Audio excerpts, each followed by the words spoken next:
NATO leaders on Wednesday confirmed their commitment to more than double defense spending by 2035, bandying words like crucial, momentous, and quantum leap. Members said that they were united against profound security challenges, singling out the long-term threat posed by Russia and terrorism. The resolutions came even as U.S. President Donald Trump faced questions at the summit about the Ukraine war, something he described as being hard for him to solve. Because it's more difficult than people would have any idea. Vladimir Putin has been more difficult. Frankly, I had some problems with Zelensky. You may have read about him. And it's been more difficult than other wars. By the end of the summit, allies in a joint statement committed to spending 3.5% of GDP on core defense spending to buy military hardware and maintain troops. However, their statements did not include a condemnation of Russia's invasion of Ukraine as it had a year ago. Trump, who had always castigated European allies for not spending enough on their own defense, hailed the decision taken at the summit in The Hague. The U.S. president described it as a big win for Europe and Western civilization. On the sidelines of the NATO summit in The Hague, High Representative of the European Union, Kaja Kallas, spoke to Euronews about the text messages sent by NATO Secretary General Mark Rutte to U.S. President Donald Trump, in which he praised him on the strikes on Iran, as well as increased defense spending in Europe. Mark Rutte is speaking Trump.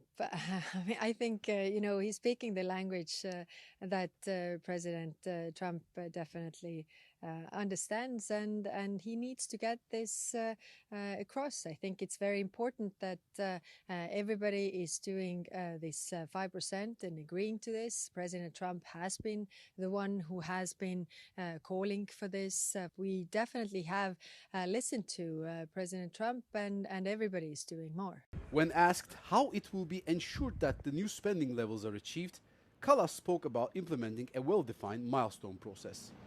Last time when we had the pledge in 2014, it was for 2024, but there wasn't really a clear path how to get there.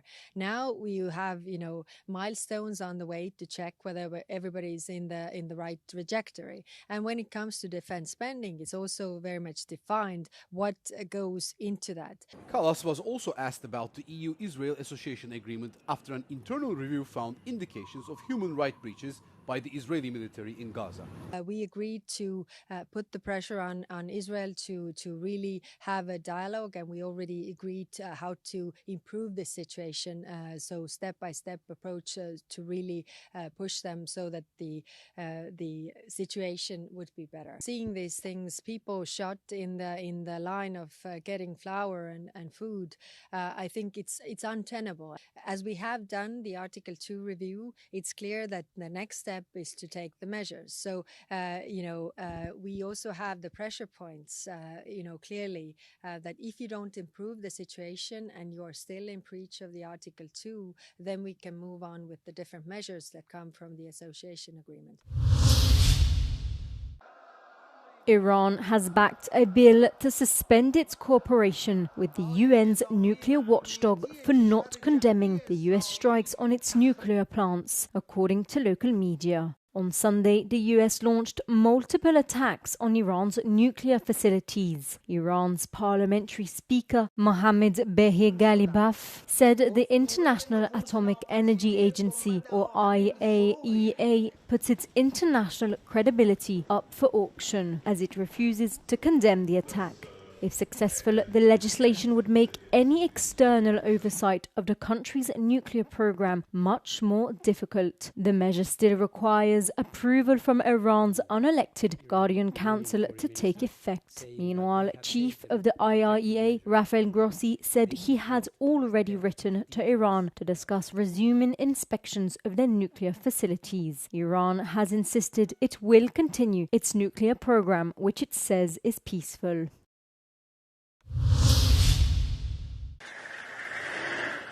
7 Israeli soldiers were killed in the southern Gaza city of Khan Yunis when an explosive device attached to their armored vehicle detonated. That is according to an Israeli military spokesperson. נשלחו כוחות חילוץ ומסוקים לנקודה. הם ביצעו ניסיונות לחלץ את הלוחמים, אך ללא הצלחה. מדובר באירוע מורכב שעדיין מתוחקר. לכשיסתיים התחקיר, נציג אותו קודם כל למשפחות ואחר כך לציבור. It comes a day after Gaza health officials reported at least 44 people were killed when Israeli forces and drones opened fire towards a crowd of Palestinians. They were waiting for aid in separate incidents in southern and central Gaza on Tuesday. Since the start of Israel's operation against Hamas, which started after an attack by the militant group in southern Israel on October 7, 2023, Israel says more than 860 of its soldiers have been killed. On the other hand, the health ministry in Gaza says the Israeli offensive has killed more than 56,000 Palestinians. 102 French citizens were evacuated from Israel on Tuesday aboard a French military aircraft. The passengers arrived in the Cypriot city of Larnaca, where they're spending the night before being flown out to the French capital, Paris, on Wednesday. Some of the passengers had been stranded in Israel for more than 2 weeks after the Israel-Iran war unexpectedly broke out. The French ambassador to Cyprus added that more French evacuees are set to arrive in Cyprus on Wednesday.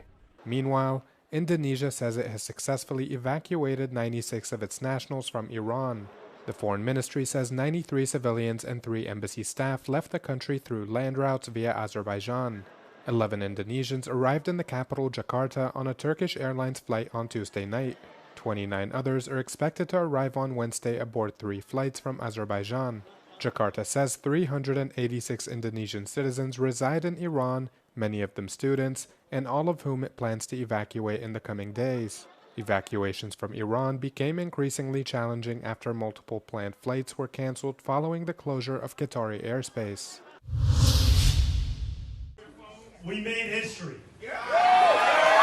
In a stunning political upset, Democratic Socialist Zohran Memdani declared victory in New York City's mayoral primary on Tuesday. Until it is done. With most ballots counted, the 33-year-old held a significant lead over former New York State Governor Andrew Cuomo, who was the favorite to win. Cuomo has since conceded defeat in the race.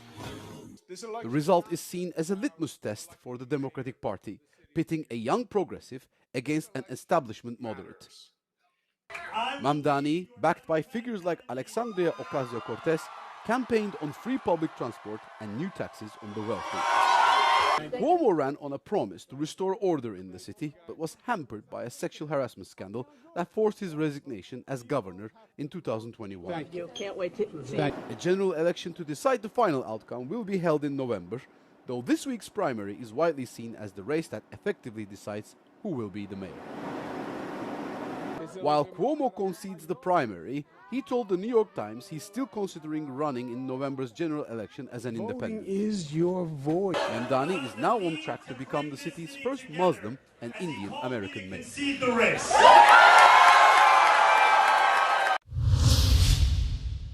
Activists in the Italian city of Venice are claiming victory after the location of Amazon founder Jeff Bezos' wedding to Lauren Sanchez was changed. The wedding, initially billed for the city center, triggered protests in the historic sinking city, with demonstrators aiming to obstruct access to Venice's famed canals.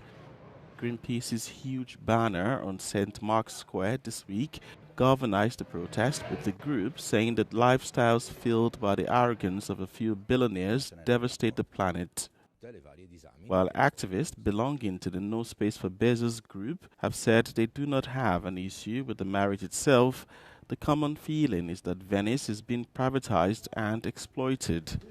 Organizers have moved the lavish wedding venue from the 14th century Grande Scuola Misericordia in central Venice to a famous shipyard on the outskirts of Venice called the Arsenale.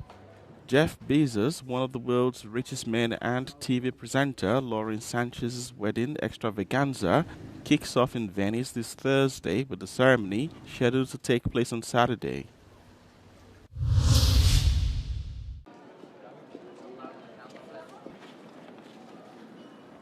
The European controversy continues over whether or not hand luggage should be free in the cabin when travelling by air. The European Parliament's Transport Committee adopted its position on Tuesday. For MEPs, air passengers should have the right to take 2 personal items with them, at no extra charge. To reach a compromise, however, they had to agree on the size of the luggage. What we found as a solution is to shrink in the size of that hand luggage, because it's more or less with a size of the personal item. But yes, the proposal of the parliament is to be included in the price of the ticket. You can have your backpack or a lady purse, which is already the case now. You can have a personal item and a small hand luggage, which should be the total amount of 100 centimeters in length, height and depth. The European Consumers Organisation welcomed the vote, which was adopted by a very large majority.